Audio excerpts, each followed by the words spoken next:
Is this working? Elefino, bro. Stream setup help.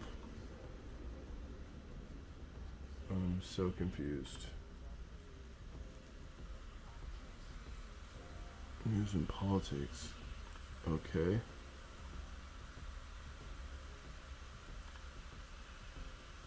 Participants, I don't care. How do you do?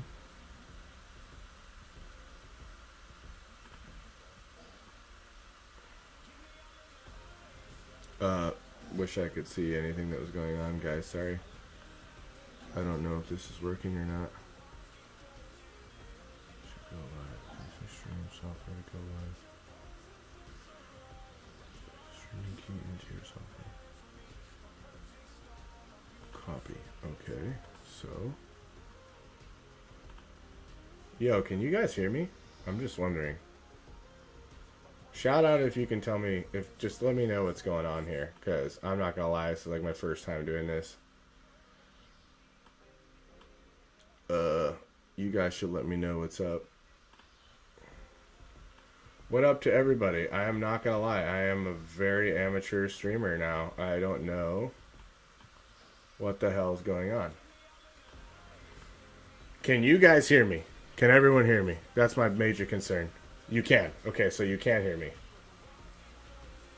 Awesome. Cool. So we're doing good. Woohoo! I'm figuring it out. I'm not going to lie, guys. I am not as smart as I look. Hello from Perth, Australia. What's up, all y'all? Okay, everyone can hear me. Is it sounding okay? Is there music going on? Let's learn this together. Thank you, Karen. I really appreciate it.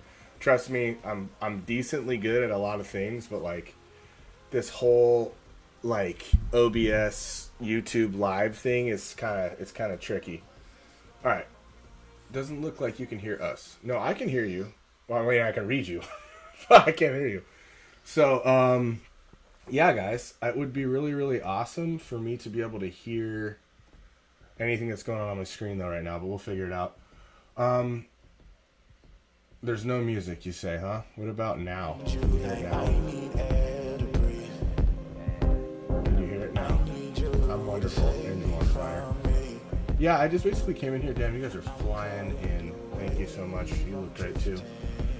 Yeah, so I'm just basically on here doing a live stream, and I get that heater board for your back. Yes, I did. I've been doing some like inversion stuff for my neck and my back. When is you and Casey doing a new video? Me and Casey are actually constantly doing new videos. I actually just got back from Florida. We filmed a bunch of stuff in like the neighboring states, that area. I'm sure you guys saw us with Oh My Gosh. It takes a lot, man. Like, I'm not gonna lie.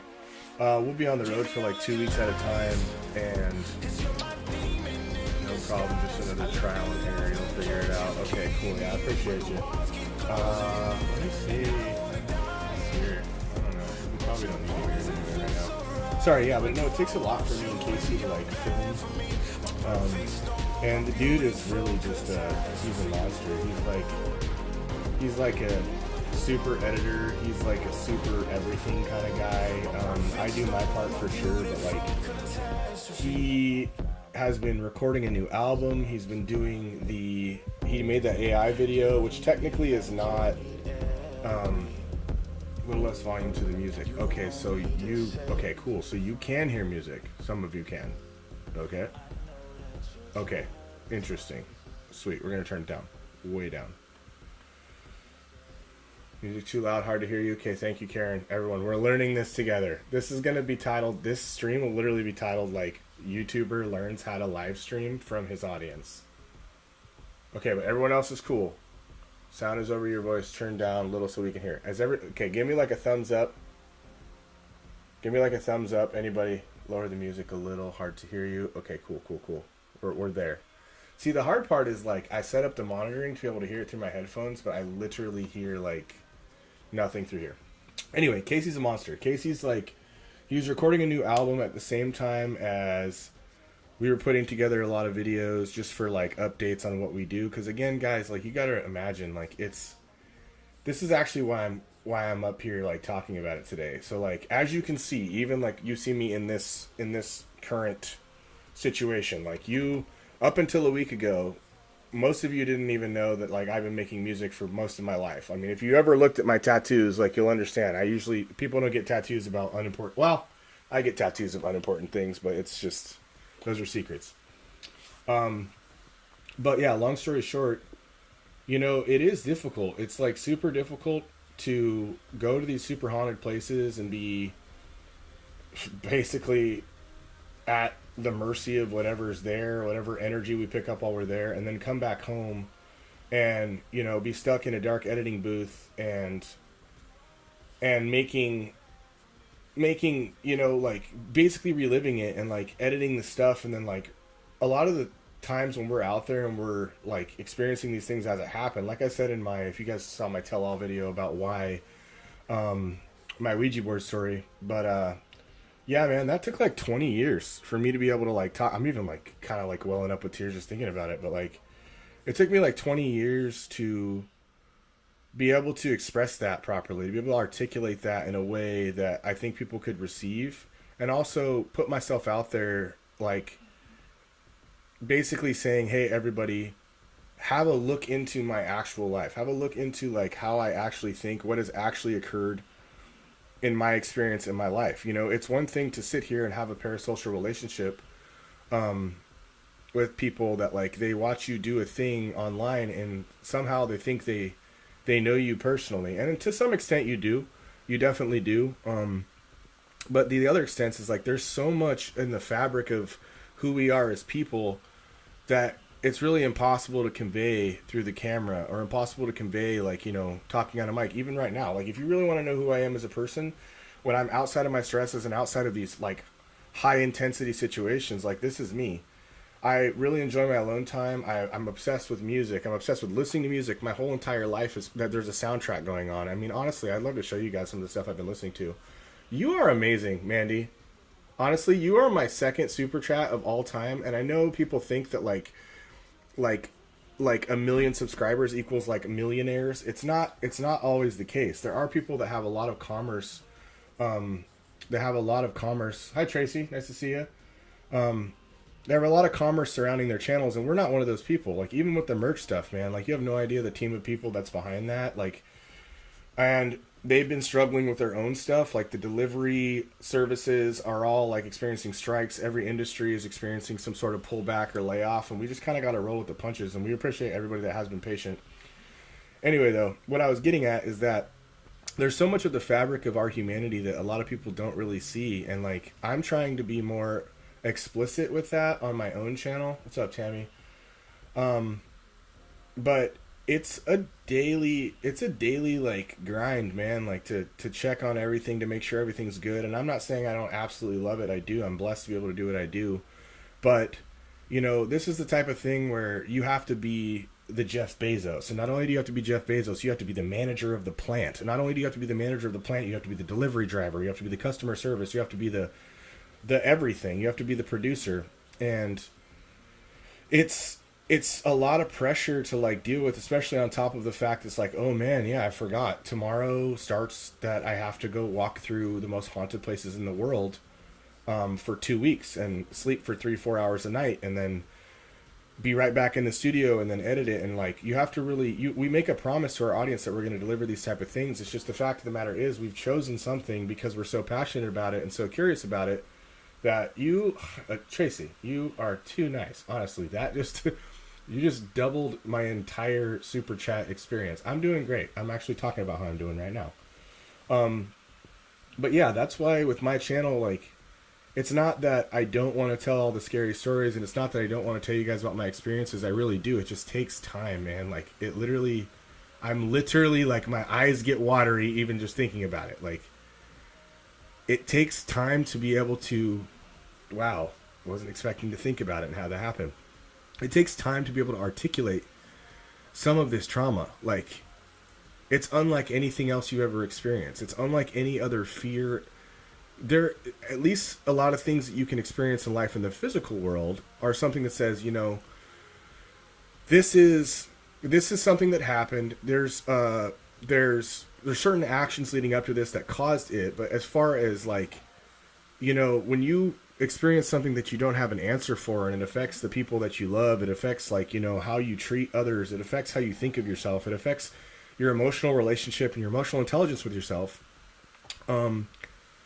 It's really difficult to do that, and then also at the same time say, hey, everybody in the world, here's the looking glass into that experience for me. Here's the looking glass into the emotional constructs of what is behind that. So I will be telling a lot more of telling you a lot more of my experiences. I will be giving you like a lot of behind the scenes. Like my next video that I really want to do, I might see merch. I'm so happy you guys are getting the merch. Again, I'm so happy that you guys are getting it. We've experienced so many struggles with that. You have no idea.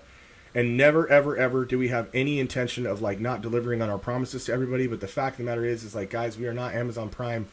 We have been taking so much. I wish I could show you. We should have done a video of it. We should have filmed the 24-hour, 48-hour cycles me and Casey had talking to designers and getting everything figured out for launching the merch, because that was the most commented thing we'd had like a year ago, was where are you guys' t-shirts? Where's everything? Thank you, At Your Own Pace. I really appreciate you saying that, because a lot of times I feel like people forget that like this isn't like, it'd be one thing. You hear my dog snoring? Anyway, it's this thing that like you can't just, there isn't a script out there that just says, oh hey man, so you're gonna go here and play this character. No, we're gonna go there and we're gonna experience these things as the people that we are, and we're going to document as much of it as we possibly can. But also, you know, like, there is something that we take home with us every single time. And I'm not talking about specifically like an attachment that won't leave us or something that we have to cleanse ourselves of. I mean, like, there's that experience that goes along with it that like lives with us forever. Like, everyone can remember the time they went skydiving, okay? So imagine that like what we're doing is skydiving, okay? So like we go to a place and it's the highest adrenaline, the highest our nerves have been in a long time, and we do that for 2 weeks straight. We might hit 5, 6, 7 locations. You know, half of the time it's a little bit difficult to communicate with these people that we're trying to, our contacts, we're trying to like go and explore these places that they're the only foot in the door that we possibly have, drive for 5 hours and show up, and literally, I'm not even playing with you. Like, literally, like, lines of communication closed. Ghosted us. You're amazing. Sorry, when you open up. Yes, it is. It does. It feels... It's one thing, though, like, when it's, like... It's one thing, though... It is cathartic. But it's one thing, though, when you're opening up to a person who knows you or understands you as it is, rather than just saying, hey, everyone, I know you know me as this guy that does this thing, but, and also a content creator, but this is actually me. You know what I'm saying? This isn't like, I'm not playing the role of, I mean, what was the recent Leonardo DiCaprio film? I'm not playing that role. Like, this is actually my life. This is actually how I think. This is actually what I deal with. And it's become sort of like, I described it in my last video that I did, where I was talking about how I had this horrible experience at Pennhurst that was absolutely insane. God, man. Thank the Lord that's over. But I was describing it as like chasing the dragon, right? So like the first time you ever had a beer, you were like, wow, this makes me feel fuzzy. This makes me feel a certain way. This makes me feel like, you know, I'm having fun, whatever. And that was the same thing for me when I first got involved in like exploring the paranormal. But as time went on, it became a thing. Love you guys. It became a thing as time went on, where it was like, now there's a part of like the adrenaline that you start to crave, and you have to have a line where you won't pass it. Otherwise you can really venture off into uncharted territories that is uncharted for good reason.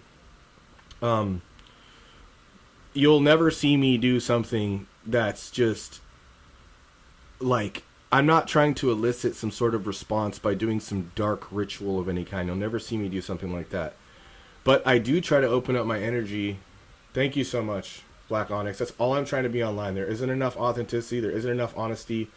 Regardless, you guys know, you've seen the show. Like, the show is entertaining. Casey does an amazing job with where he places music and like how he shows the evidence that we collect.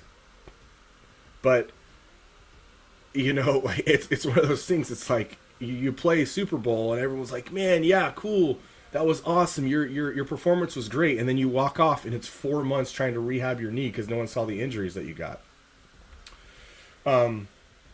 You're quite gifted. How many clairs do you have? How many clairs do you have?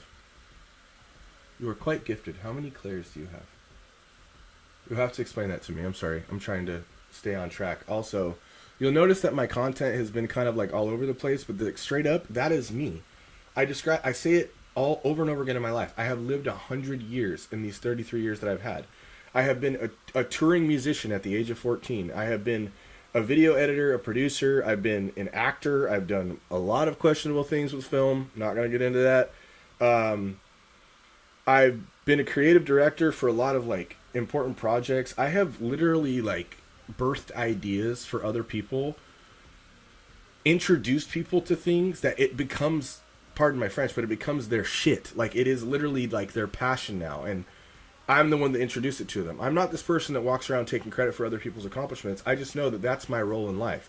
My role in life is to be open, to like be open to people, to be open with my experiences, open with my creativity, open with my love, open with my heart, open with anything I possibly can, just to like force, or not really force, but just to bolster this connection that we all have as humans.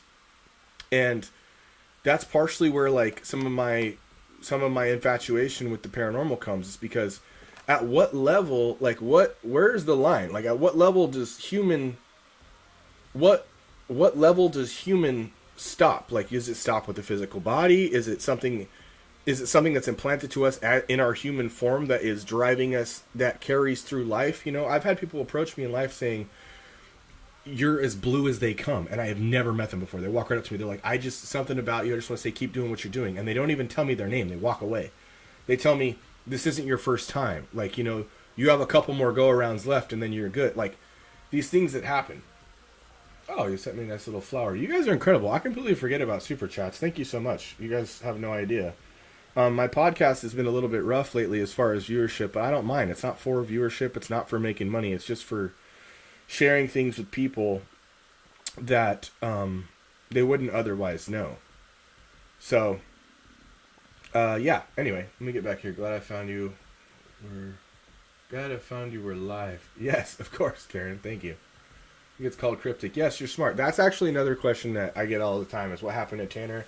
Tanner is doing really well. He's doing good things. He has a game called Cryptic. Obviously, you guys have seen in some of the episodes, like, the guy has gone through a lot too. He's gone through similar things that we continue to go through. It's just, he's always had a lot of things happening in life, and I've known the guy for 20 years. He Queen Bee, I'll answer that in a second actually, but yeah, no, Tanner has always had a lot of things going. This guy, and I'm going to give you some backstory, and honestly, Tanner, if you're watching and you don't want people to know this personally, I'm just going to tell them anyway. We'll just deal with it at Easter or whenever else I see you next. But when we were kids, the guy actually was the first person, like, you want to talk about an entrepreneur as far as guys that are just constantly creating businesses and constantly making good things happen. This guy, I was like 14, I'm a year and a half older than Tanner. When I was like 12, the kid was like starting a scooter company, and it was like grip tape for scooters and like custom hand grips, and he figured out where to source those from. By the time he was 14, he had a business license one way or another, whether it was through his parents or someone else, that he actually started his own car audio business. Like, he started installing systems and amps and subs and stuff into people's vehicles. So then after that time went on, what was his next thing? He was going through Fire Explorers. This is the type of kid that literally, he didn't drink with us on the weekends.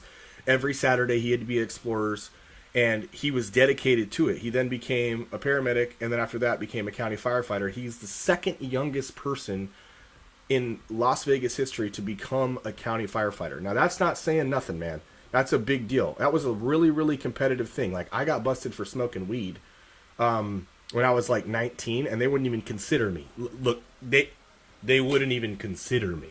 Like, that's how competitive it was. So, yeah, then Tanner, I experienced some things in life. Obviously, we all go through ups and downs, and I had like a bad relationship happening for a while. But I had lost who I was as a person. But something that really like kind of reinforced Tanner and I relationship, because that's what happens. You get in a relationship, sometimes you like fall away from your friends if it's one of those kind of relationships. And I hadn't seen him in forever, and randomly out of nowhere he's like, "Hey man, like I know you're going through it, like you need to come and check out my new gym." Of course, yeah, absolutely. It's all sincerity. That's my goal. Just again, let me reiterate that for everybody: sincerity and authenticity. If you have nothing else in life, have those things. So anyway, Tanner ends up starting his own powerlifting gear company, and out of nowhere he goes, "Hey man, like you should really get back into the gym. I know you've been running and doing this type of thing, but get back to your roots." And he reaches out to me and says, "Hey, come over to my house." At the time, he had just started Strong House Project. I'm member number 1. I was the first person to sign up to his gym. At that day, he gave me one of everything that Stronghouse made and said, "Hey man, if it wasn't for you, I literally never would have lifted weights." You know, that was me in high school. I had to have some sort of outlet, some way to find, just silence this chatter inside. And I really turned into, or I turned that, I got it from working out. I got it from physically exerting myself and playing the long game with accomplishments and hard work. So he said, "Thanks, I love you guys too, appreciate you." So when he gave me like one of everything, he said, "Hey man, like I never would have lifted weights if it wasn't for you." That's what I mean. Like so many things about like sincerity and authenticity, like who I actually was as a person. I didn't mean to, and I didn't even know that, but it was so important to me that he shared that with me, that he's like, "Man, I have created business. I've done this. And now my first big thing that I do, I'm creating a powerlifting company. And if it wasn't for you, I never would have lifted weights." That is so profound. I've had people tell me, they're professional musicians now. They're like, "Dude, I came over to your house in 7th grade and you were the first person to put a guitar in my hands." To me, like, dude, I'm going to choke myself up. That shit makes me so emotional. That is so rewarding for me. That is probably the most rewarding thing you can say to me, is that, "Hey man, I had an experience with you that it over time it grew into this passion, which is now my thing. It is the most important thing in my life. I make income from it. I share it with other people. I'm able to touch other people. I'm able to express my creativity. I'm able to express my creativity and the emotions that I felt while being creative with so many people now because of something you introduced me to." It's so valuable, man. Anyway, so yeah, Tanner did that. Tanner actually had a PC business. I actually bought like a couple PCs. He's configured a couple of my PCs. Which was really successful. And then during, I can't even say that word still, which is annoying, but during the thing that happened to the world that everyone knows about, that everyone dealt with, he was unable to source components for computers, so that kind of took a back seat. And he moved on, and we were obviously doing the Mindseed stuff. He has been investing into Pokemon and card games. The guy literally sold like his whole collection of Magic cards to buy his first. You are insane, dude. Thank you so much, Rebel Rocker. Thank you so much. I don't even know what to say. It's really humbling to see stuff like that. But yeah, so Tanner, he was doing all those things all the time, just grinding, putting businesses together, meanwhile being a full-time firefighter. Like, nothing but respect for the guy. But anyway, that's a fun fact about Tanner, is that he actually had collected his Magic cards and Pokemon cards, and he sold a portion of his collection to buy his first house. Like, that's the level of like involved this guy has been for that long. You know what I'm saying? He has been grinding that out and like really understanding. You know what? I'll have to produce something for you. I would love to. I have like 100 hours of music. Most of it's not cohesive because that's the creative process. You do 99 songs and you make one that you like, and then you throw away the other 99. You just live with the rest of it forever. yeah, so finishing up Tanner, he bought his first house with, put the down payment down with Magic cards and Pokemon cards that he sold. And I'm talking like a long time ago, like 8, 9 years ago, before it was like exploding. So the writing was on the wall with that forever. When he finally said he was going to create his own trading card game, it was just like, man, if you're exactly the guy that's supposed to do that. You're exactly the guy that's supposed to make that happen, because he literally like lived and breathed it underneath all of these other things that were going on in his life, underneath all the other businesses he was building, underneath being a full-time firefighter and never going to a party with us on the weekends in high school, because he was dedicated to that idea his entire life. So anyway, that's a long way to explain why, or that's a long way to explain what happened to Tanner, where he's going, but I see it all the time in the comments. I'm actually like the primary that kind of messes with the Instagrams and the TikTok. TikTok's a bit weird for us, because even when we put our own music and our own words in our own episode, if we do a short on TikTok, they've been flagging us for copyright, even though it's our own material that we produced. It's really weird. But, if you use... Never mind, I don't want to give you my opinions on that. I saw a comment here that I really want to read out here. One ticket's still out there. I got 2 boxes. So, that's another thing.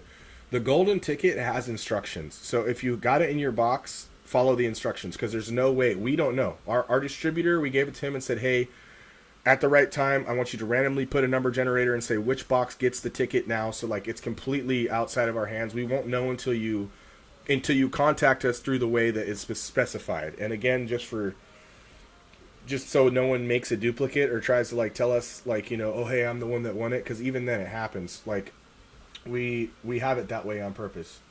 Just share your projects. Have 35 unfinished. Maurice Jacks, yes, bro. You know exactly what the hustle's like, what the grind's like. You'll sit here, whap, whap, whap. You listen to 6 seconds of the song over and over again, trying to figure it out, and then you forget about it. Ship merch outside the U.S. Yes, we do. We don't ship the boxes because the boxes themselves, like the boxes shipping outside of the United States, man. So the $300 box, which by the way, I don't know if you saw the review, is absolutely mind-blowing. I don't even understand how Mindseed TV, the company that Casey and I work for, he's obviously like the proprietor, but the company Casey and I work for, I don't even know like a whole lot of the inner workings of that, or like how it's even possible that we can put that much for that stuff. Shout out for me, thanks. 10K. Yeah, what's up? There you go. It's harder. Well, no, it's not. I guess so. How you have to tell me how to pronounce that. What band inspires you the most? Okay, so this is something that we can get into. Now, I need everybody to... Can you guys see my screen still? Let me just double back here. Can you guys see my screen when I click around? Or is it just me? Okay, so let me see. I'm going to see if this works. I really want to show you guys this. I'm like super stoked about it. I don't know if you guys can see it or not. I'm going to get back to it to where you can see it. And I don't even know if this is even allowed necessarily, but I'm going to do it anyway. So I know it's not everybody's lane and it's not everybody's cup of tea, but one of my favorite bands lately, especially, and caveat to that, just so everyone understands, let's see what we got here. Should be good. All right. So caveat to this is that, like, I know it's not everyone's favorite style of music, but okay, cool. So you just see me? Awesome. So I can click around and use display capture if I want to. So, here, the more important part is that I'm turning the music off right now.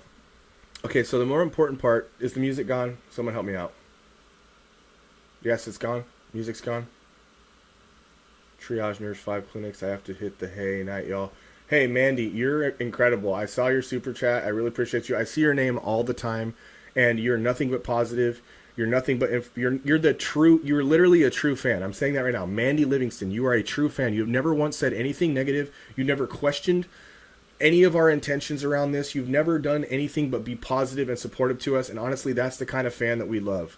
There's plenty of negativity that exists online, and we are humans. You'll hear every big YouTuber talk about it.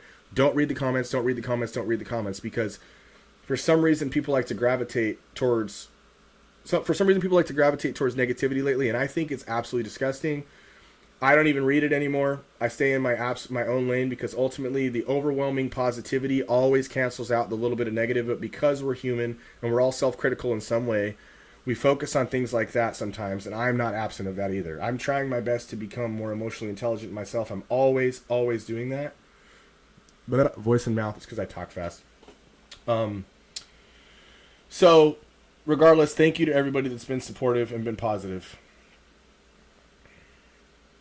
Love you so much. Appreciate you. Okay, so I'm going to play this. I need to make sure, though. I want you guys to let me know if you're hearing this. I'm going to start it, and then you guys can tell me if you're hearing it. No, yes or no. I'm going to start it when I'm sure that you guys can hear it. You can hear it. Okay, perfect. So, let me go into here. Audio, real time speakers, blah, blah, blah, blah. Microphone, desktop audio. Okay, we're still learning, guys. I'm figuring it out here. Okay, so you guys can hear this. I need to be able to hear this with you because I fucking love this song. Okay, so you guys, I'm gonna blow your mind. Now, I want to play this for you guys. I don't know if I'm even able to do this without demonetization. Also, shout out to this band, Landmarks. First of all, I'm super into really like looking through what music is necessarily, but like also looking at the individual musicians in the band. This singer of this band, the range he has vocally, the things he's able to do with his voice is just absolutely mind-boggling. Look at my arm. Goosebumps. Just thinking about it. Absolutely mind-boggling. It is just... It's... I can't even express to you. I listen to this song, I listen to this band every single day, and to be honest with you, I'm not even like, I used to be really into aggressive music, but like outside of the gym and things, I really don't mess with it that much anymore. When I found this band, just the talent that this guy has is just insane. So anyway, I'm going to play this for you guys. I am going to show you the video. I'm going to leave the mic going a little bit just in case. Not that I'm really worried about monetization. I just don't want them to flag me for copyright on it. But yeah, we're going to enjoy this together here. All right. Do yourselves a favor. Do yourselves a favor. Do you even understand? Do you even understand what it's like to have an instrument like that on your throat? The high highs, the low lows, the most guttural. It is not. I know it's not everyone's thing. Oh, I'll try to give you a sing. I couldn't really hear it that well on my thing, but whatever. Like, live chats are immune. That's good. Thank you so much. Okay, hopefully. Well, it is what it is. Check out Breaking the Mirror by Fit for a King. I've been actually... So this is the thing. Like, I've always listened to aggressive music, but, like, I come from a very different background as far as that. Dude, I'm telling you. Like, they are so sick. The singer alone... The whole band's great. I mean, think about how heavy that is. Anyone that understands anything about music. This dude... This band, like, it takes bands to be pulling their tuning down to, like, drop, I always call it drop Z flat, but, like, drop A, just, to make it heavy. These guys are in, like, standard drop D tuning, and they are so heavy. So heavy. That singer is one in a billion, man.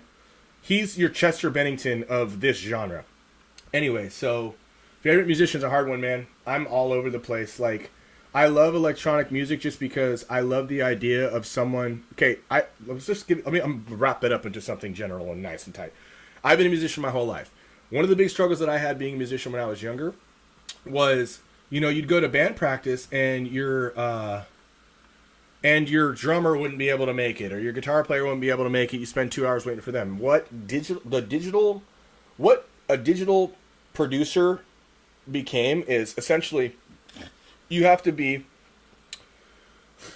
you never heard them before? So yeah, Mom.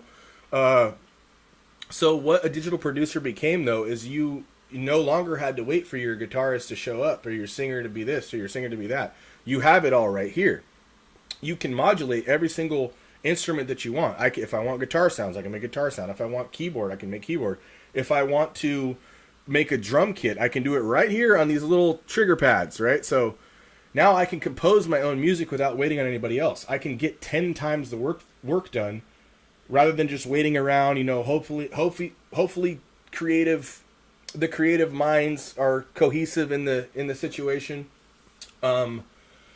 But yeah, so like I come from an era where we didn't have like the blend over of like electronic and heavy music and aggressive music. We had basically like very, very, I don't want to say very few genres. We had a lot of genres, but like the subgenres really branched out after that. Specifically like into the electronic music. I think Skrillex did a lot of that. He's actually in a post-hardcore band when I knew him. Like, so Skrillex was in a post-hardcore band called From First to Last before he was Skrillex. Now, if you look at some of the elements of things like rhythm and dubstep specifically, that's why I like them personally. That's why I mean, people call dubstep lame, but like I love dubstep because what it is it's the same elements of like hardcore or metalcore music. There's a fucking breakdown that is the drop, you know, and you hear like that's one thing. There are some tough aggressive musicians out there in the dubstep. Actually, you know what, just for fun, oh yes, bro, you can find heavy without screaming. I'm telling you, listen to Jambi by Tool. Oh no, trust me, I'm all over the place. I'm all over that. I'm not like this guy that's like, oh, if there's no screaming, I don't like it. But like, I love what the vocal instrument is. Like, screaming is a totally different thing. Screaming is like a totally different dimension of what you can do with your throat. Now, when you have a guy like this, I'm 33. Just letting you know. I just saw the most recent question. When you have a totally different instrument in your throat besides singing way in falsetto and singing way down under baritone, and you actually can do something else with it, imagine like a guitar. Like, you can listen to guitar. You listen to Hank Williams, right? Now, imagine with your throat, you're able to step on a distortion pedal. That's what it is. It's a completely different talent. You really have to admire these people for being able to develop that. Because I promise you, if any of us tried to like do that for one song, we would be not talking to anybody. Like, laryngitis for the next like 5-6 days. Now these guys go on tour and they do it every single night. They hit every note they like every note way up here and every note way down here, and also give the same performance. It's just insane. But where was I going with that? I was going to tell you guys about another band. I just forgot who it was going to be. Oh yeah. So like, as far as like blending genres though, here, blending genres. Let me find another one. This is another good artist that, honestly, a long time ago I used to download his project files before he was big. This guy, like, he's just so good at blending genres. I'm going to do this. What's his oldest one? North Lane. Okay, cool. So, let me find it here. This has got to be it. Like, just, like, this is an example of an electronic music artist that basically took elements of another aggressive music style and was able to blend them so well. Let me see what I got for you. Okay, let me get back into here. Sing to you. I'm sorry, but like that's one thing I do have to trouble. So let's see if we can get in here. I know this is looking good. Thank you, Lost Soul. That's incredible. I'm literally so humbled by that. All right.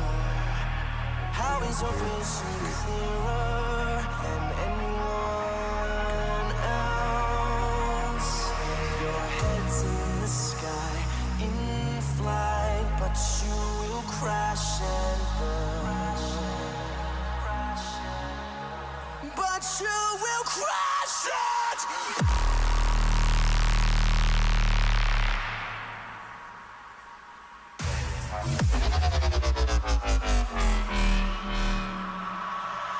Crash it.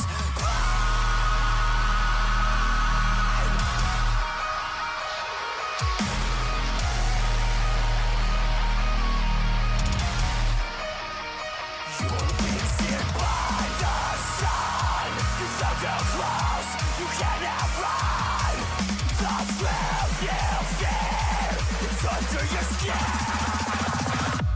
Crush it!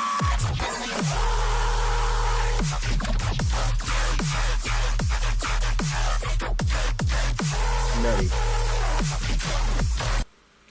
So if you guys like that, God dang it. Sorry, guys. So if you guys like that, yeah, man, I'm telling you. If you guys like stuff like that, Phase 1 is your man, because that was, man, 5 years ago, 6 years ago, you should see where he's at now. It's mind-blowing how creative people can be, and that's why I love humans, man. Like, some people can do it with a paintbrush. Some people can do it with glue and glitter upside down on a canvas. Some people can do it with just what they hear, like, you know what I'm saying? Or like they hear two elements of two things, and they can bring them together to curate something of an experience that no one else has experienced, right? So these guys are on the forefront of it, if you ask me. Skrillex gave birth to that whole blend over of alternative music into electronic music, and then some of these guys just ran with it. You really got to hear Phase 1 UFO. That's probably one of my favorite songs he's ever written, and it's absolutely nutty.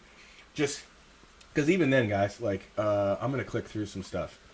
Like, I just want to tell you, not only is there a whole level of expertise that comes with learning a program and learning how to do things. Like, you're talking about people that learn music theory, and then they learn how to operate the most ridiculous, like, programs that are in existence. Like, I mean, just take a peek at this.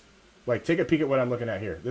I just opened up a brand new project in a digital audio workspace, and I want you guys to see what this looks like. So, like, most people open this up.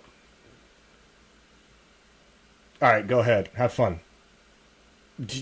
It's just not, it's not self-explanatory. You got to go through many, many hours. Like, even then, when you start learning how to do, like, for me, I made this bass the other day, right? I don't even know if you can hear this. And also, if it hurts your ears, sorry, but...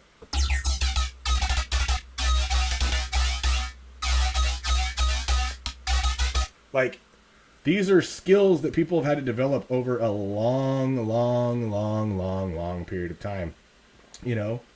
So, yeah, the program learning is hard, but it's just like anything else. You can get better. Like me, I consumed so much content when it comes to, like, learning how to use Ableton, Fruity Loops, learning how to build my own synth basses, learning how to do...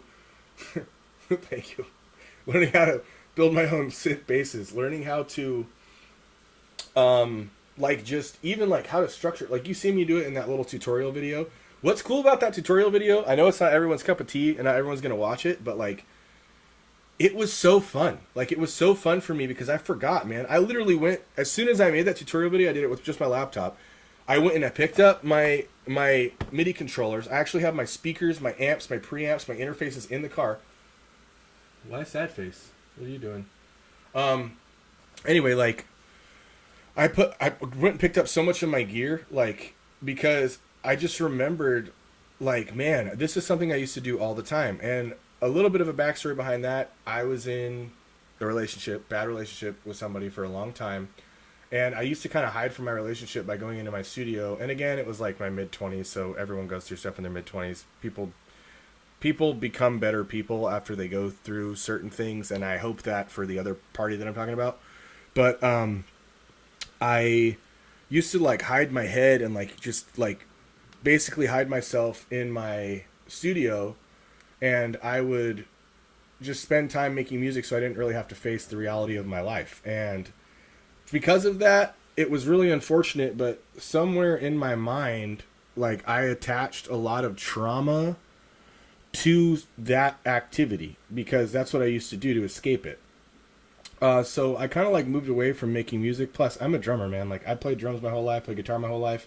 It's been really, really difficult living in apartments. And, I mean, don't get me wrong. Like, one of these days, I will buy a house. It's just that we all exist in the same socioeconomic, like, environment right now. And that's where I get at. It's like, yeah, exactly. Music will do that. Music, just like any other passion, will pull you away from your other passions. But yeah, sorry, you have to excuse the ADHD. I kind of come off track there. What I'm getting at, though, is I attached a lot of trauma to some of the activities that I had. And it was just because my time management was really improper, but also I was in a relationship with someone who was extremely selfish, and I have no problem admitting that. Like, I'm not a perfect person, but like, I am so much more like loyal. My heart is so important to me. When I express myself to somebody sincerely, it is absolutely that. It's sincerity, and a lot of people will take advantage of that. And you find out, you know, over time, like, who those people are. Sometimes it's your best friends, unfortunately. Sometimes it's the person that you love or loved. Regardless, though, we all exist in the same socioeconomic environment. We all exist in the same socioeconomic environment. So, like, even then, like, I'm a content creator. Thank God to Casey, because he's really motivated me to, like, rise to my full potential. I am the seed. I am the first seed. Like, the actual seed that went through germination and grew and became what I am. Like, I am the first. I think of myself as the first actual mind seed. Who knows how many other lives he's touched. But, what's up, Alyssa? And, you guys are funny in the comments, talking to each other. Yeah, but long story short, like, I am a content creator, and just because I'm a content creator and, like, I'm blessed and, like, I was lucky to have my platform. By the way, thank you everyone for 30,000 subs. I tried so hard. Like, I did a thank you for 1,000. I did thank you for 2,000. I did thank you for 5, 10, 20, and now 30,000. And it's literally been, since I posted my story about when I was a kid, it's been like 2.5 weeks. And I just want to say how profound that is, how blessed I am to have that, because people wait their entire lives to get monetized, and you guys did it for me in almost the blink of an eye. It hit me like a wave. Like, I had to reset emotionally, kind of, because I was like, wow, man, the world and the fans really are so incredible. Not to mention, for some reason, YouTube picked it up, and a lot of my subs didn't even come from Mindseed. Like, a lot of my video views came from just recommended, because I don't know if I just did something right on accident, but I think there's something to be said about that too, that your intention, your sincerity, your authenticity will go so much further than if you are not those things. Yeah, dude, I know, crazy. 3.17, really? It went up another grand, or went up another 100. That's insane to me. Yeah, but what I was getting at there is we all exist in the same socioeconomic environment, right? So, like, I am not a rich person. Casey is not a rich person. Casey reinvests, I'd say, at least 70% of what his earnings are through Patreon, the channel, and the merch into creating better episodes. And that's a question I saw out there that I want to ask for you. One of your first 2,000. Hell yeah, Reaper. Honestly, I'll do something great for you. When I get to not Mr. Beast level. That's what, I mean, everyone wants to be that. But, like, when I get up there, I will remember the people that were here in this chat. Yeah, I know, dude. Tanner, like, dude, it was like that. And thank you all. You guys were a part of that. So, before I get off track again, sorry, hyperactivity is so real. I don't take any medicine, by the way, just to let everyone know. So I just kind of I raw dog it, like, through life. I've been doing it 33 years. I'm working on it. We all exist in that same environment. We're not rich people. We do make our income from, obviously, these platforms, but in some ways it's way more of a responsibility. Like, I remember the days when I used to clock in and the day started, and then I clocked out and the day ended, and I had the rest of the day to do whatever I wanted. But now you really got to be diligent with your efforts. You have to be there's times where you don't want to do it. There's times where you can't. There's times where you're not feeling creative. You have writer's block creatively. I mean, not actual writer's block, but you have writer's block creatively, or you don't know how to express yourself, or you don't have the words to articulate what you want to convey to the world at the time. But then you tell yourself, well, this is an opportunity that I've been given by the universe, by God, by the loyalty of other people, that I can't just squander. This is not something, what's a good example? Megadeth. No, okay, maybe not. That's not everyone's thing. Metallica doesn't call you up and say, hey, do you want to play bass? Raw dogging. Attaboy. So, Metallica doesn't call you up and say, hey, do you want to play bass? And you say, I'm going to wait. I'll do it next time. You drop everything and you go and you do it. And you swing your hair and you headbang and you give the crowd a performance, because this is a once in a lifetime opportunity. You do it. But again, that's why I kind of drive home in my podcast, if you guys have been watching any of it, and I know it's kind of everywhere. Like I said, 75 Hard is a very difficult task for me, and a part of holding myself accountable has been doing that, but also uploading every day. And I mean that not going to be about 75 Hard all the time. I mean, dude, it's just, sometimes it's tough just to upload. Like, it's tough to make an episode. That's what I'm going to answer in a second. How long does it take Casey and I to film, edit, all that other stuff? But it's tough to upload. Like, it's tough when you're not a person that's like striving for the vanity of attention, you know, to like remind yourself like, hey man, you got to stay relevant online. You do this, do that. So like, even me, if it's a short about like a walk I took, or where I sat there the other night, I sat on the cliffs at like 2 o'clock in the morning, and I was listening to Eckhart Tolle. I don't know if anybody, I've been listening to him for years, reading his books for years. But I was listening to a passage that he wrote, or that he read, about conscious awareness, and I'm very up to speed on that type of stuff. But there's an exercise in the there's an exercise in the audiobook that he presents, and I just happened to be at Sunset Cliffs Natural Park. I live in San Diego, for those of you guys that don't know. Been here for a couple years. And I stopped and I looked at basically what Eckhart Tolle said in the audiobook was, think about what your awareness is, what the awareness is like inside of you, who you are as a person. You are the one that sees. You are the observer. You're not your emotions. You're not your experiences. You're not your feelings. You're not things that happen out to you. Even deeper than that, you're not even your heartbeat. You are below, you are inside of that somewhere, right? So he says, imagine the conscious awareness of a tree or of a plant. It is so rooted in its awareness of being, it can't be anywhere else in its mind. It doesn't have the possibility. And that is the essence of true life. So, BLS. Oh, I do. I actually saw Black Label Society in Pantera when I was like 11 years old. If you guys YouTube largest mosh pit of all, like literally the world's largest mosh pit, I was there in that dirt pit. So, like 11, 12 years old. But anyway, what I'm getting at with conscious awareness is that I got stuck because he said, imagine what a tree or a bush feels. Imagine its conscious awareness. It's so rooted in being that that is the essence of true life. It has no opportunity to be outside of that in thought. So, where that goes is that I was actually at the cliffs at the end of my run. Sorry, I got the hiccups out of nowhere. At the cliffs at the end of my run, I stopped, and this is going to sound very of me, and you might not know this about me, but I stopped and I observed this tree for like 15 to 20 minutes.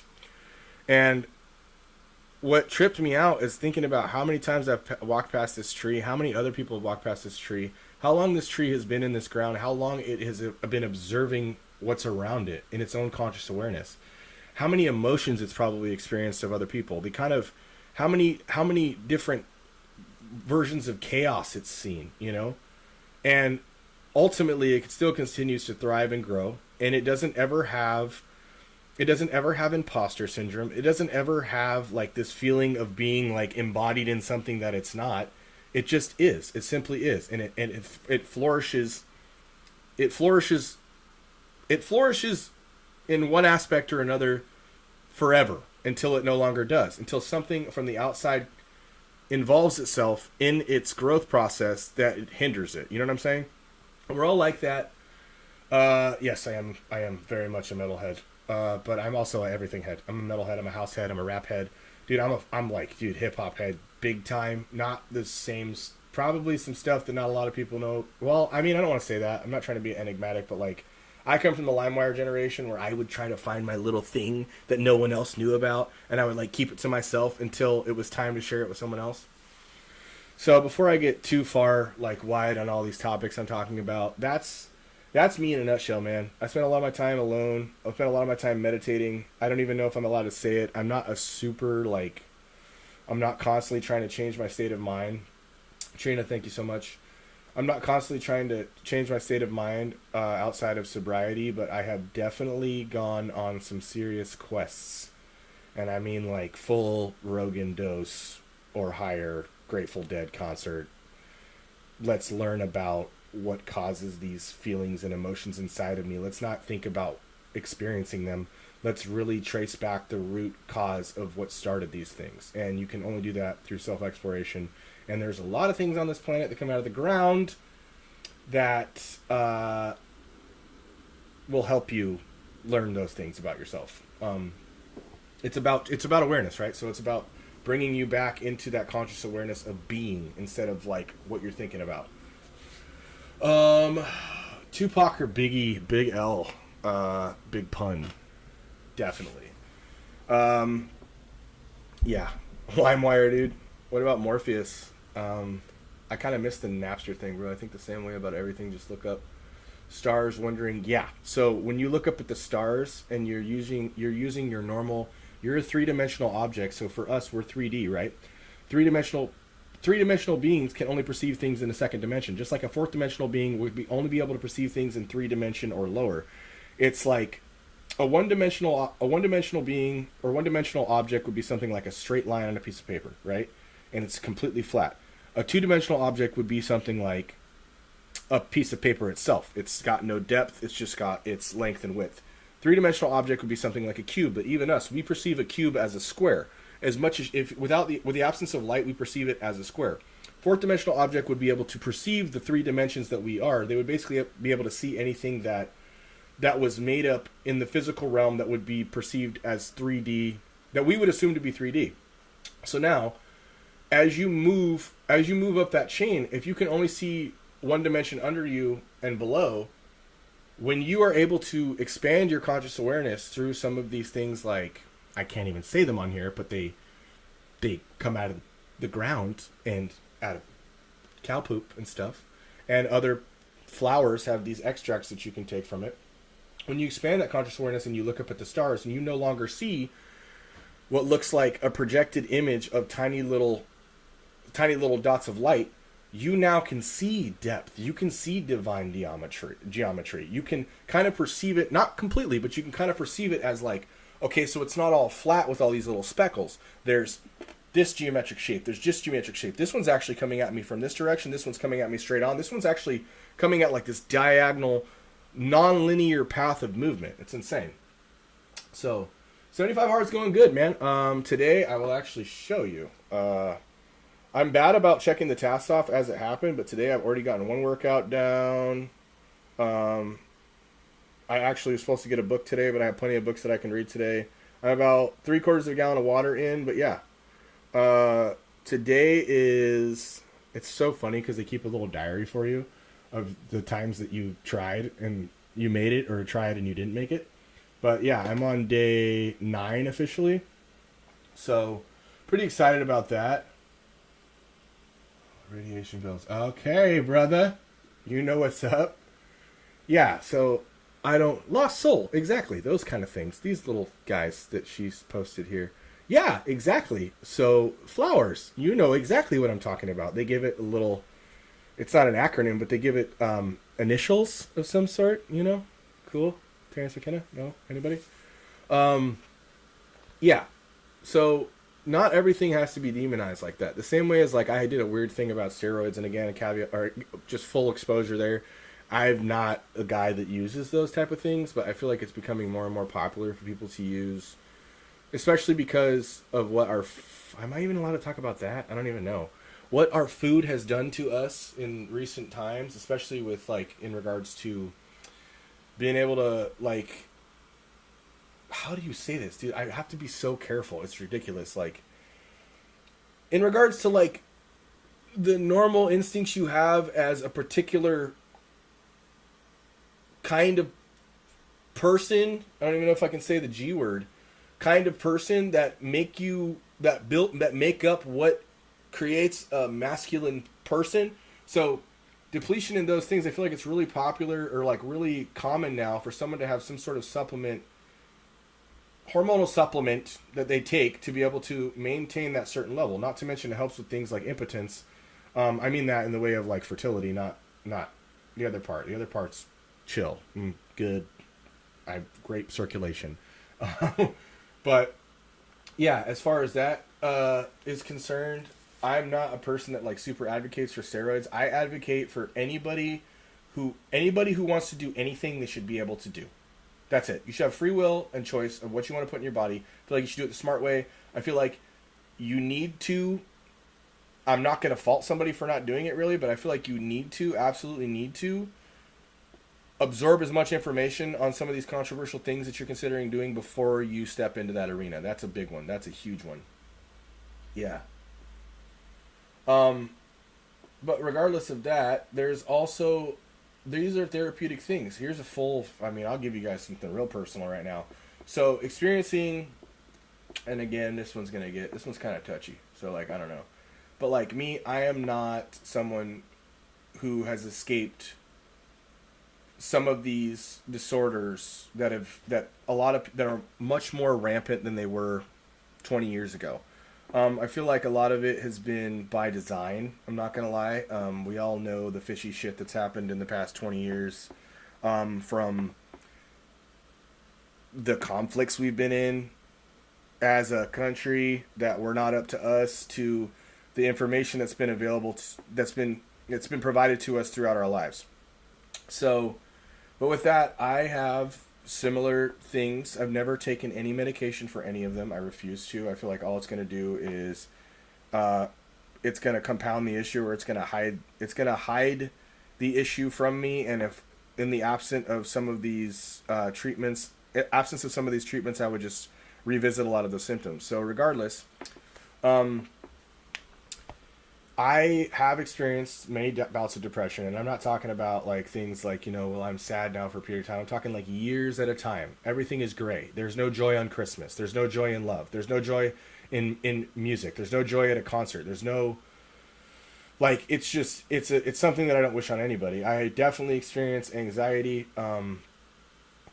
There's a lot of things that like kind of play into that, but as a product of that, I didn't really know how to deal with it in my late 20s, so I became a super bad, out of nowhere too. Like, I found out that it just shuts off my frontal lobe and my ability to, like, my selective thought, and oftentimes my selective thought I used to select to help other people or to be compassionate towards others, and it was killing me.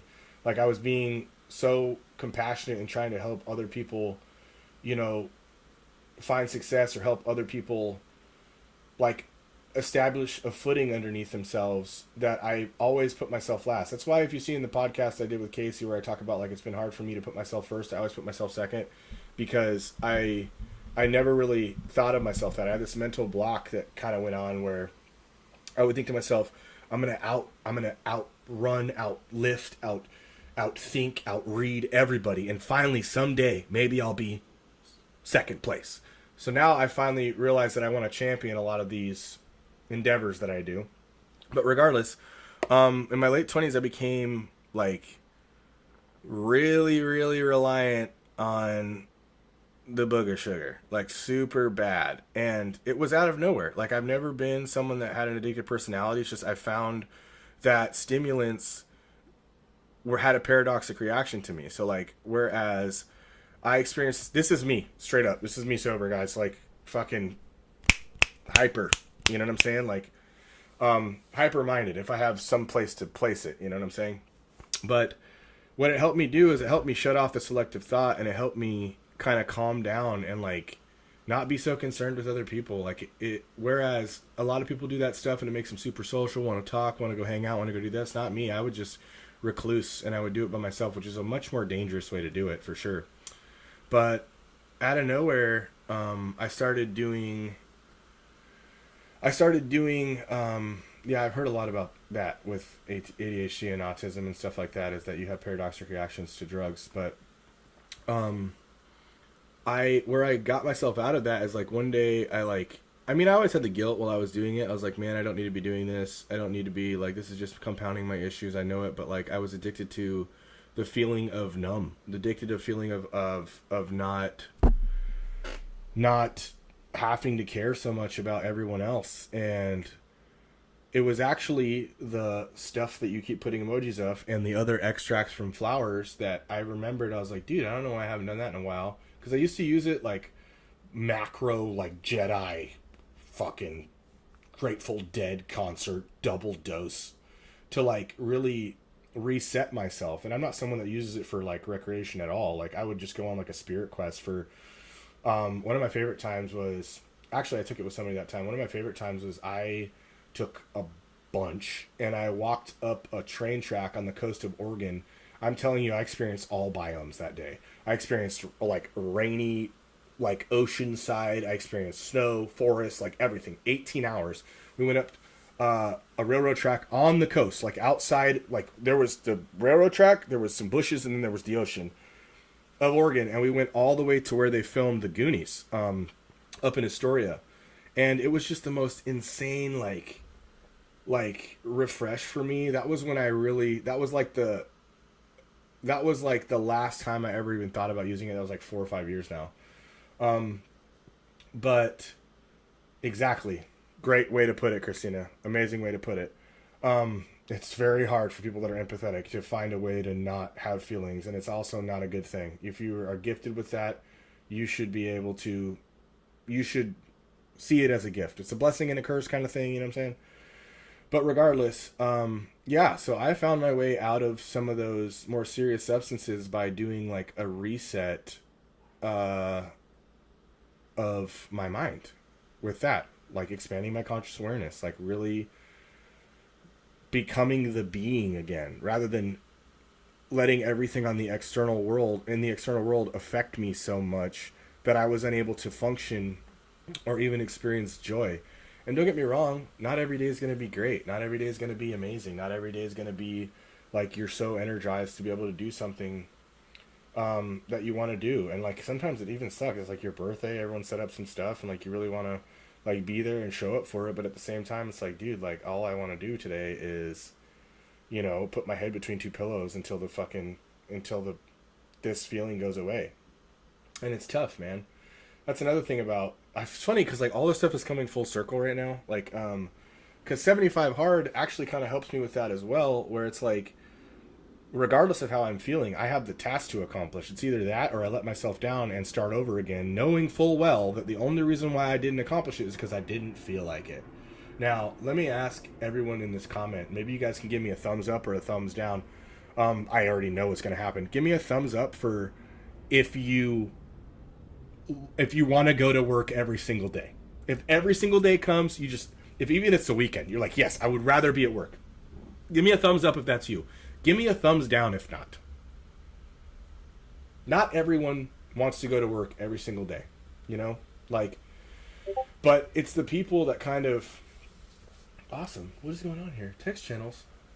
I have a Discord open right now? Great. Sweet. This is awesome. Also, I'm going to be starting a Discord channel. That's great.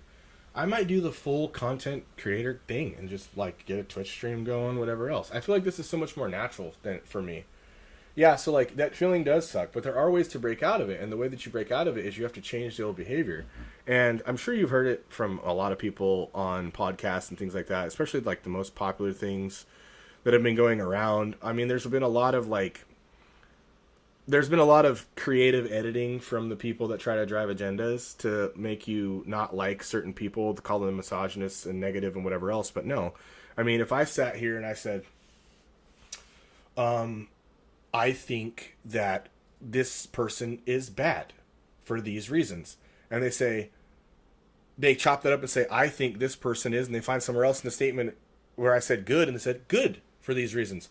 It's all manipulation in that way. So, Erica, work is your safe haven. That's awesome. I mean, I straight up, like, that's beautiful. I love the stories of people that do what they actually love, you know? But anyway, regardless, all I'm saying is you have to kind of change the behavior. And what 75 Hard did for me is like, dude, I can do this at least. I can at least do this.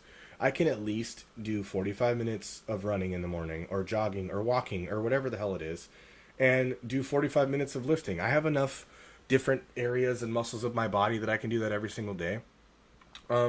Same thing. I can read at least 10 pages a day. It's a lot healthier for me to read 10, 20, 30 pages a day than it is for me to try to read a book in a day when I feel like it. Like, you know, just ingraining it into part of my life. Yeah. But regardless, it's like a self-exploration thing, man. Like I've really been trying my best to like just embrace, you know, like what it is to be me lately. Like it's not an easy task for a lot of people, you know, self-discovery and all that. That's a big deal. That's like I actually kind of like this one. I'm going to put this on loop for you guys. It's not easy for people nowadays where it's like you're trying your best to discover yourself, but the world is constantly changing. There's all these new obstacles every single day, and like there's never not going to be. So you have to kind of learn how to work through all of those things, you know, because it's that old thing, like, you know, the world doesn't stop for you. You gotta kind of keep pushing. If you want to make any sort of progress, most of the progress that is made is through like painful changes. Like it sucks, but it's real. I'm not one of these people that fully, I mean, I guess I do understand, but like they talk about in like all these business books, like Robert Kiyosaki and all these other guys that are like, I get excited when something terrible happens because I know that it's going to be something to usher in great change. And it's hard to change your mindset and really start to embrace that idea. Anyway, yeah, guys, so I think this was kind of successful. We've been on here for like almost 2 hours now. I do have to get dinner started because my girlfriend worked all day, and you know, that's at least I can do, especially when I've been at home expanding all of my devices into our living space. But to everybody that sent a super chat, everyone that just had a good conversation. Oh yeah, let me finish that.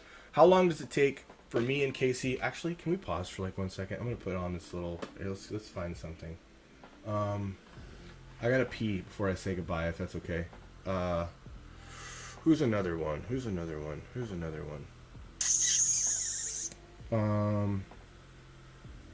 me just find something for you guys. This might not be everybody's thing, but I'm going to do it because I shouted him out the other day. I'm just going to show you guys this for like 2 seconds while I go to the bathroom. I use this guy's program pretty much every single Coming day. into a seated twist, like we can again hug relax for 5 or so breaths. Close your eyes. Simply breathe in and out through the nose. Yeah, so what were we at? I know, he's awesome, huh? He's like, just like, it's just good stuff. Like, he's got really good stuff. I've just started doing yoga like at the beginning of 75 Hard last time, and it's been one of the greatest things ever. I've been the worst person about I'm like the worst person about like stretching and things, you know? So regardless, let's see what we got here. What do we have here? Okay. So yeah, regardless, there's many different dimensions to my life and how I deal with my mental health outside of the things that I do for the things that you guys see. But yeah, coming back to it, how long does it take Casey and I to film, edit, and produce an episode? So that's on a grand scale. It's hard to measure, but I'd say on average to film, it usually takes about 2 days, the better part of 2 days. See you later, Karen. Thanks for coming. It takes the better part of 2 days for me and Casey to film. And you got to understand that, like, these are just SD cards, like little SD cards that go into, I mean, do I have one sitting around here? Probably. SD cards that go into cameras. Okay, I don't have an SD card. It's a thing that goes in here that stores all the footage. But all these SD cards going at all times, like, we're just collecting footage, basically. And then, you know, we're on the road for 2 weeks at a time. Been going to these places, not really sleeping in crappy hotels, whatever, or sleeping in the location in some area that we're comfortable enough to, like, actually fall asleep. And then we get back home, we take SD card readers, we pop them in the computer, or we transfer them somehow, and you're looking at, I'm not even kidding you, like, sometimes a terabyte or more of footage. And then after that, we kind of have to see where these footage, like the locations, got to match those up, put them in folders and everything. And say there's 5, 10, 15 of them.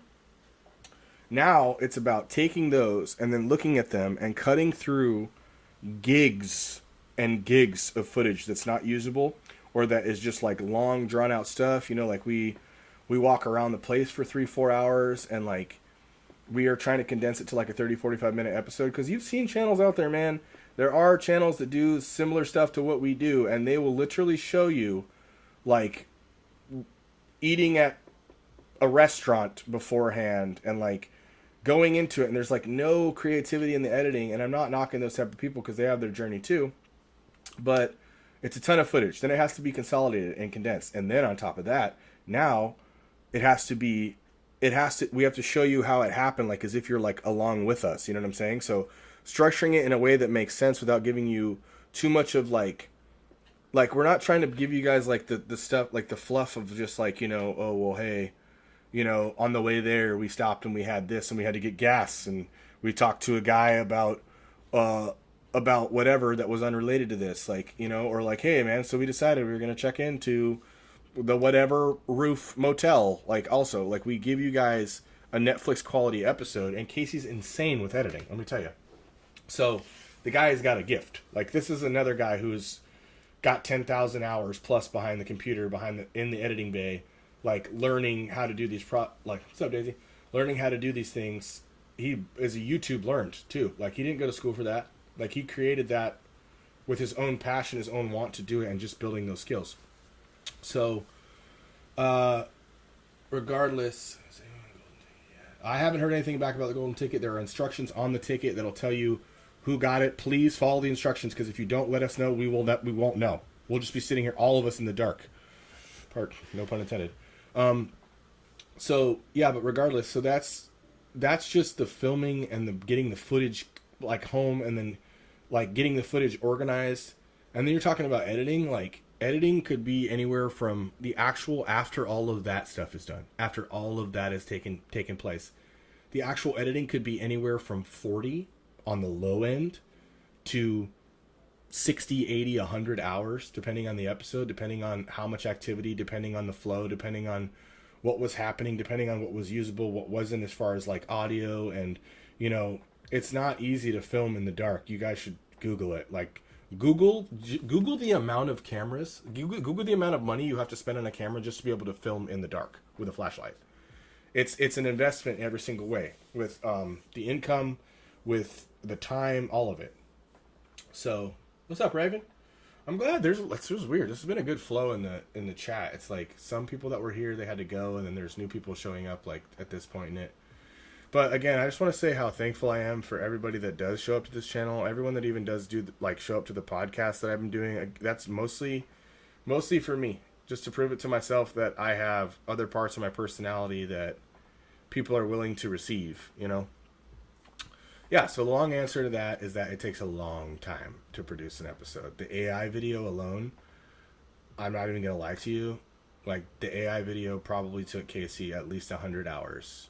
And he did that in the time that I had gotten home, like 2 days after that. He actually has a surprise for you. We had a location that we were supposed to do that no one was getting back to us on. And they got back to us the second I went to the airport. I was pissed.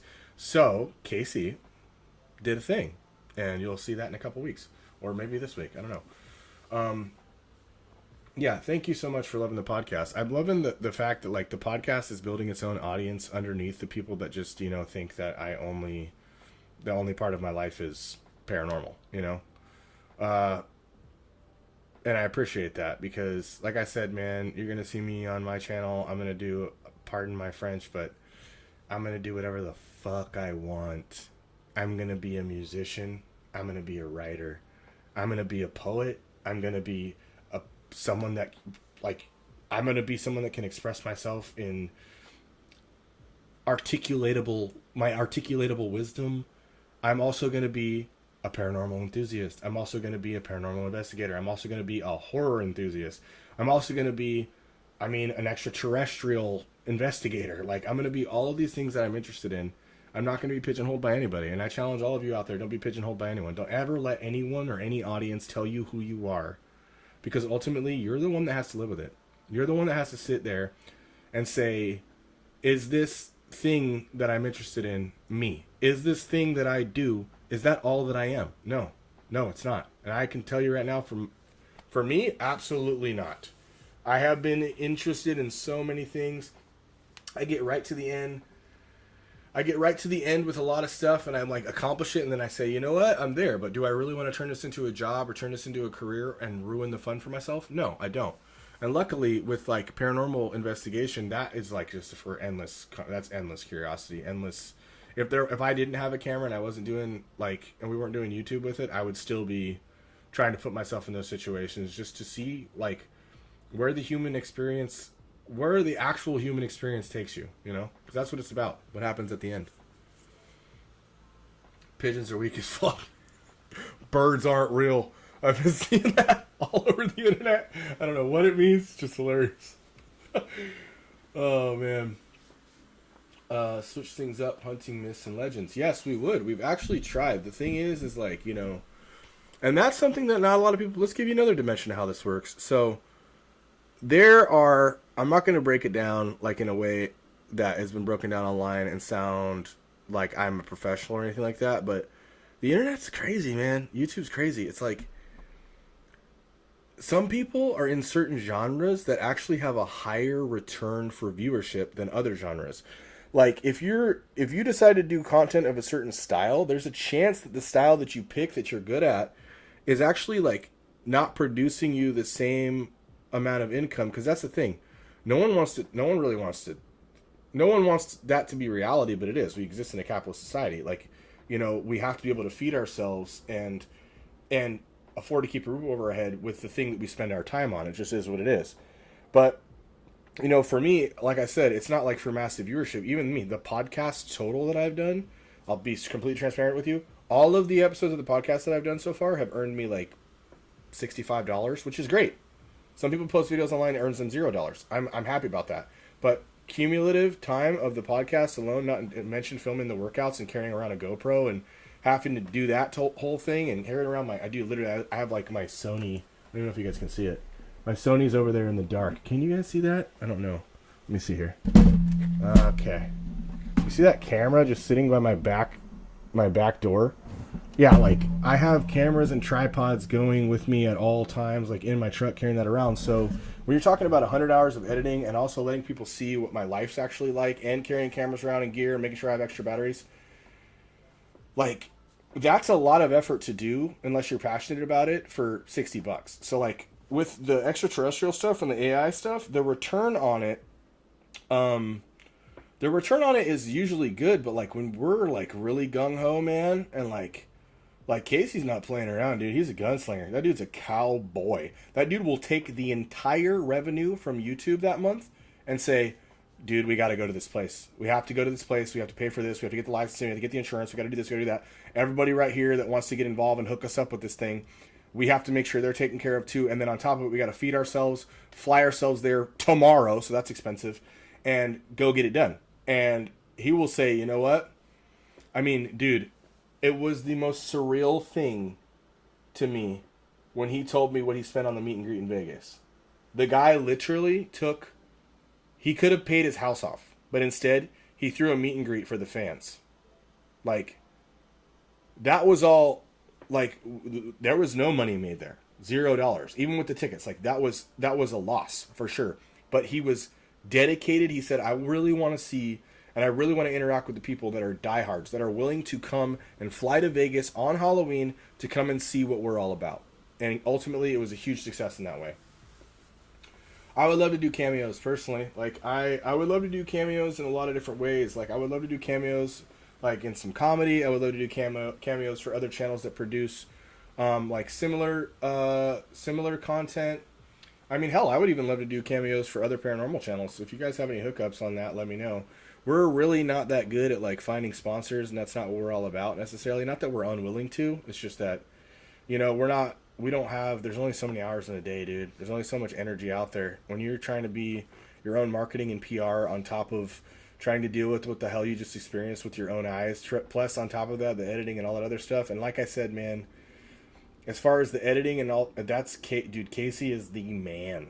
Casey is he's like a bull, man. He just charges and charges and charges forward, I have my roles for sure, But it's the same thing as like, you know, if you have a whole football team full of quarterbacks and no one can catch, then how good of a team are you going to have? You're not going to. It's the same reason why a lot of CEOs and a lot of like, you know, managers and things like that, they don't know how, you know, like they don't know how to like construct the hardware and do this and the other thing, but they know how to bring teams together and they know how to make sure that all of them are working efficiently.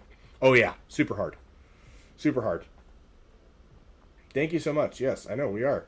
Kate's one of the most genuine human beings I've ever met in my life, man. Like everyone that we engage with. Even then, you know, it was a wonderful experience meeting Omar Gosh. Omar Gosh is insane. Casper Seitz. Ben, he is one of the sweetest, nicest, most sincere, genuine people you'll ever meet in your life. If any of you guys are watching this, you guys don't know Casper, I'm sure you do, because we're kind of like, you know us, we're associated. So he's a great guy. Like, we're meeting so many people nowadays because we're starting to like really embrace the fact that like we're an industry online over here. Like YouTube is an industry. Now, certain people have certain reach, but like I do live by an airport. It's the bane of my existence, just letting everybody know. There's not really great noise suppression. If you ever see me frustrated on my podcast, it's because of this. It's literally every 15 seconds. Not only do I live next to an airport, I also live next to one of the biggest naval bases in the world. They're constantly they're constantly flying fighter jets and stuff. And all sorts of noise is going on. Plus I live in an apartment because I live in San Diego, and basically it's like the most expensive place to live in the world, but at the same time, there's a lot of pros and cons to it. Like I'm really stimulated creatively by being next to the ocean. And also it's silly, but I made myself a little compilation. I did myself a little compilation where I actually had my phone out, and like I was like sitting, it's my dog if anyone cares, I love him to death, but I had my GoPro with me and I was in knee-deep snow. It was 12:01 noon. I took my GoPro and I showed the time on my camera, and then I pulled it back, and at 12:29, not any snow in sight, I'm at a lake in the middle of the forest. And then at 1:01, I'm standing on top of a boulder over farmland that is just as far as the eye can see, just green grass and pasture, just flat plains. And then a half an hour later, I'm literally standing on a dune, like a sand dune. And then an hour and a half after that, I'm sitting on the beach next to the ocean. There's no other place in the world that I can ride a dirt bike in the morning, snowboard in the afternoon, and go to a bonfire at the beach in the evening than San Diego. What else do we got going on in the chat? Is everything still working okay? You guys still hearing like the little music I have playing for you? I don't want you guys to sit here listening to airplanes and me talk. You want to see my dog? Hanky Panky. You come here. You come to daddy. You come to daddy. Daddy loves you. I got slobber all over me. Come here, daddy. Love the boy. Give me some. I love you so much. That's my good boy. You say hi. Look, say hi. That's my good boy. Oh, daddy loves you. Daddy loves a puppy boy. You wanna go for a walkie? Huh? Wanna go? Yeah. That's not good boy. Okay. You go sit down. I'll feed you and we'll go for a walk. Oh, yeah. Okay, cool. I'm glad you guys can hear something. I'm really not trying to like play some super aggressive music in the background or anything like that. Plus, it's just not the mood I'm in. Yeah, guys. So this was my first ever live stream. I think it went pretty well. We figured it out. I'm not this person that is gonna try to make it as pretty as possible. I'm not like, you know, the Mr. Beast. I'm not like the Elon Musk of live streaming yet, but it gives me an opportunity to express myself genuinely, to talk to you guys in real time. So with that said, thank you to everyone that did show up. Thank you to everyone that sent a super chat. That's absolutely insane. In the future, again, don't feel obligated to like, you know, necessarily send them. It just helps me kind of read through the comments. That's what really helps is like, you know, 99 cents, $1, whatever. It freezes it and it tells me this person had a question, so I can do that. Plus, I don't even know if I can say that, but that stuff is really appreciated because it does come through, even though the big boys take their chunk. It really helps support things like this. It actually made it so I could do the live stream rather than sitting here like worrying about some sort of other way that I should be productively spending my time. Because in a way, being productive to me is like, it's just sharing some positivity, maybe some insight with somebody that needed it today. And some of y'all have been in here the entire time. You're amazing. Yeah, see, those are big ones as well. Thanks, Zach. I really appreciate the positivity. Honestly, more of that, dude. I wish that positivity was so much, just as popular as like the negative, like fear monger stuff that's out there. Because enough of that exists in my life, and I do have some pretty concrete opinions. I don't want to call them radical or not, but like I've just seen stuff happen. I've been a critical thinker my entire life, and I'm not taking things as they spoon feed them to me. I never have been, you know. So, yes, do this more often. Of course I will. I would love to. But I will be releasing a video soon. I'm going to be doing basically an explainer for what me and Casey went through with Lady in the Lake. That episode. Just kind of like the overall like emotional feel of it, building up to it, and how like what happened. Like even dude after that, that was one of the most. I mean, do I need to even say it? Like, Casey and I still freeze when we talk about it, and like we still try to convince ourselves that what we saw that night was like a bag of trash or something, instead of what both of our minds are trying to black out since we experienced it. But yeah, I want to tell you guys my vlogs for Patreon. That's a good idea. Yeah. Well, I'll speak to Casey about that, but I would love to do it personally. Yeah, so I'm gonna do like an explainer of like that episode explained like where we heard about it, like who referred us to it,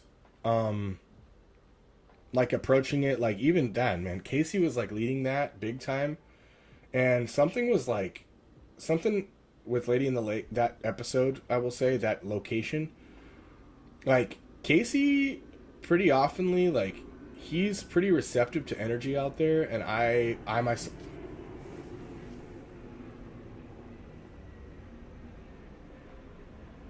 It's called the OB pause. We call it the OB pause. We have to pause every 30 seconds when we're having a conversation. Anyway, so Casey, he usually has got a lot on his mind, and he gets very, very excited when we're in these locations. Like, he's got this wanderlust about, like, dark locations, kind of like I do. But it was weird because usually we set up somewhere, like, close to the premises, but off the premises, and get our stuff ready to go so we can actually experience the place for the first time when we walk through.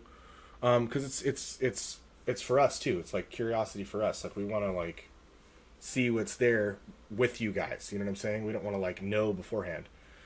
And long story short, like Casey just kind of kept like guiding me, like things, like he was just going places on that property that I didn't like. There was no discussion about it. Like he found it and he's like, I think we should, for some reason I feel like we should go here. I feel like we should take this spirit box into here. I don't think this spirit box is going to be it was almost like, I don't know. It was a really weird place for me, especially because that's behind the scenes. Like, Casey was just kind of like his normal self, but it's almost like something was like it was magnetic for him, where he was like, I don't think that this is going to happen in here. For some reason, I'm feeling like we should do this. And I'm like, okay. Like, and then at the end of the night, we were like, doing a whole bunch of other stuff, and then early hours of the morning we had what happened in the barn, and wow, dude, like it's crazy to me how the brain works, dude. Like even now it's like I haven't even thought about that visual in a while. Anyway, so yeah, I'm gonna do an explainer of those things as time comes on, but like again, like even just like that's what it is, dude. I have to like recollect like what my mind has already tried to like get rid of to be able to like form words about it. Dude, I'm like having a realization right now. It's a trip, dude. Like psychology is a very weird thing. Power of the brain.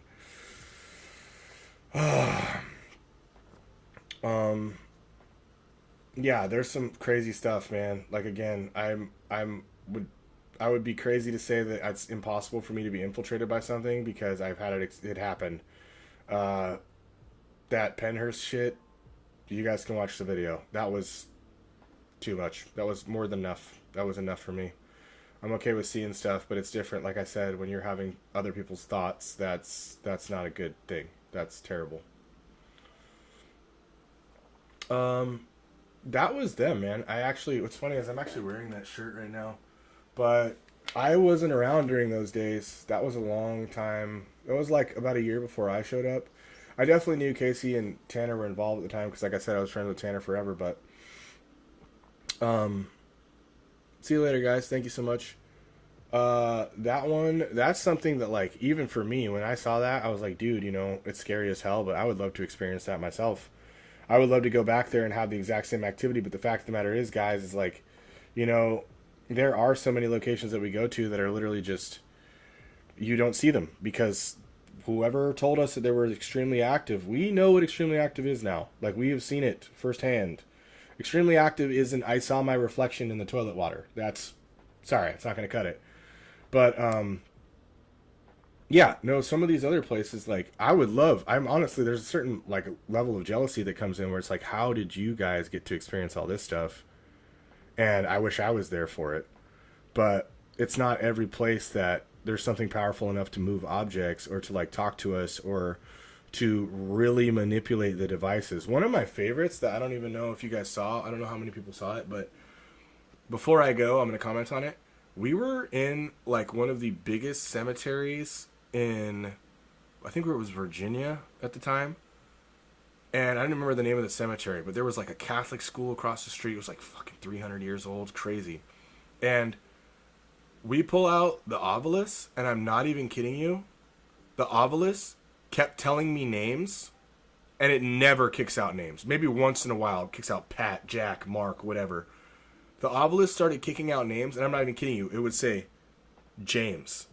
And I would be like, weird, James? Is there a James here? Look around. Then look at the gravestone, and it said James Earl Jones or something crazy. You know what I'm saying? I'm like, and it happened like 6 or 7 times. There was, even nicknames. It was giving me nicknames, and I'd be it'd say like Nicholas, Nicky, Jameson, whatever. And I'm like, dude, it just said Nicky. Like, you guys should really look into how some of those devices work, just so you understand. Like, I'm sure people have tried, but there's not, as far as spirit boxes and radio waves and obelisks and all that shit, there's no way to manipulate that unless you're like an electronics engineer, which Casey and I are not.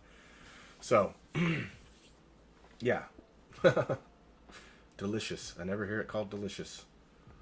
Underground passage between the building. That was also a trip. That was a nun's convent. Crazy shit. Crazy ass shit happened there. There's some stuff too that happened that we weren't even running the cameras. Like, dude, all over the place. Love Megadeth, Iron Maiden, Dio. Oh my god, don't get me started. Yeah, dude. I'm into it. How do you feel about the people that fake their stuff?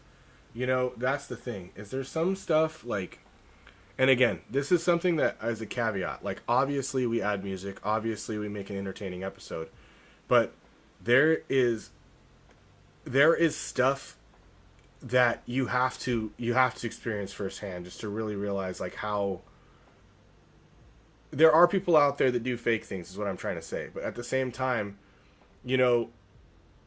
there's a certain, you can see it. There's like a certain genuinity and authenticity in how we do our investigations.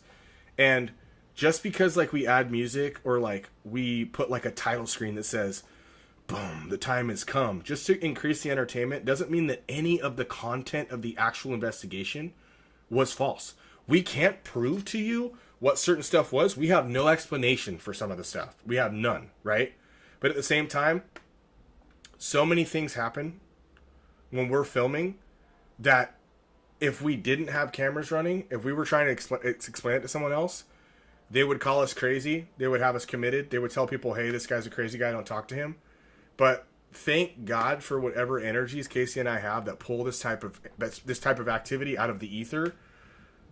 Because honestly, like, I'm sure there's a lot of channels out there there's a lot of channels out there, and I'm not going to comment on them because like they do their own thing, and who knows, man?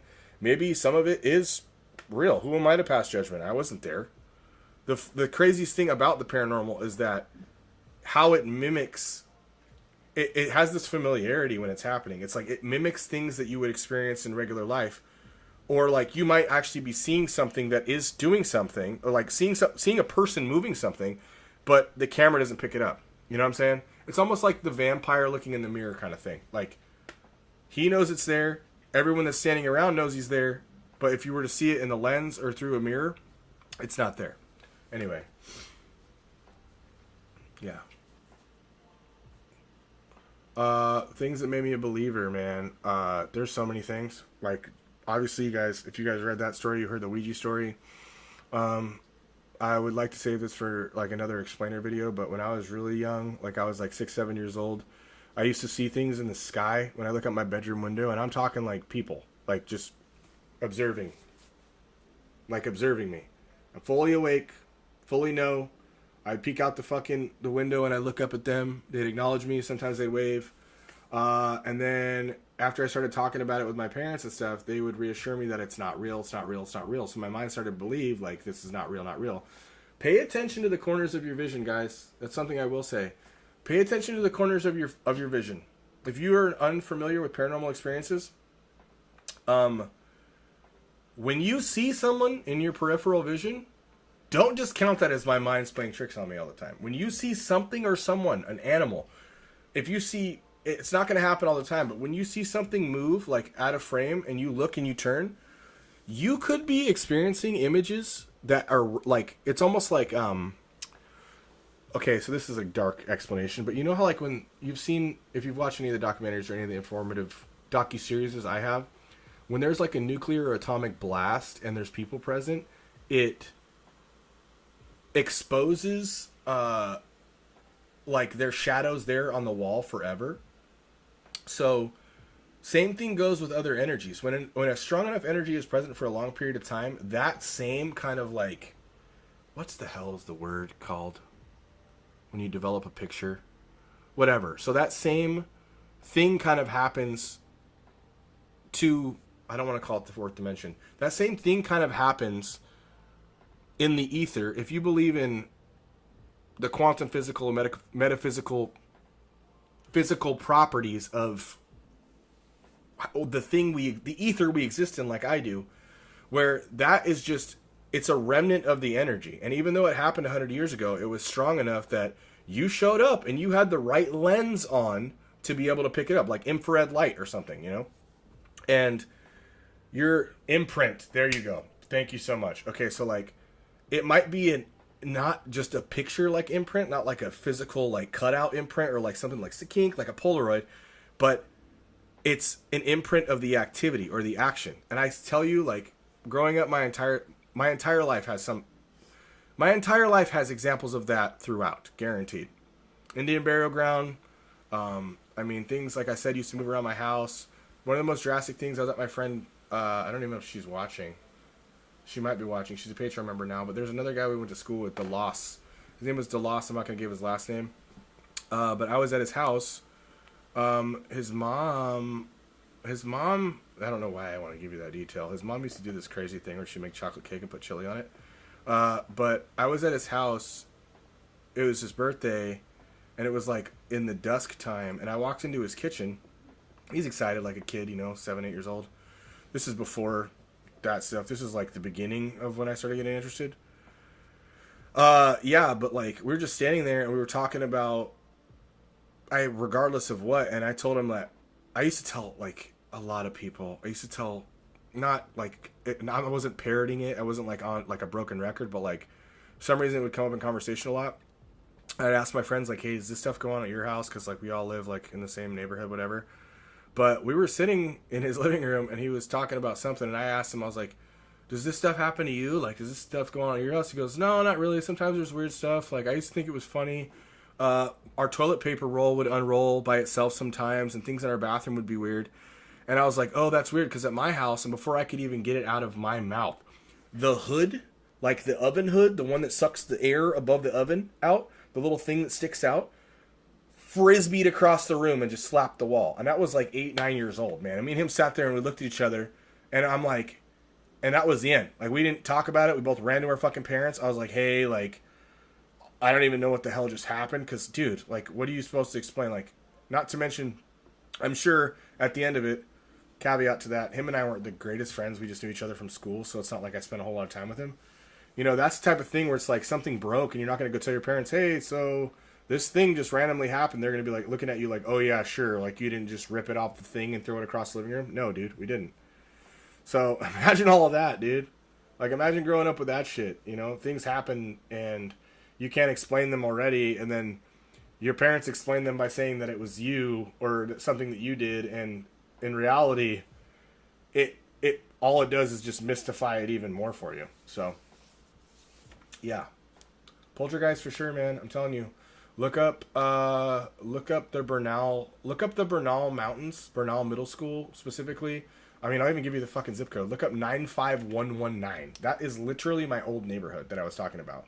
Look at the landscape surrounding it, man. It's tucked right in there between Santa Clara, San Jose, Silicon Valley, and I am Italian. I'm actually Sicilian. It's the same thing, sort of, but like my lineage is traced back to a lot of strange things. I could tell you all about that someday. Someone actually enlightened me about that, and it's based on a couple of things.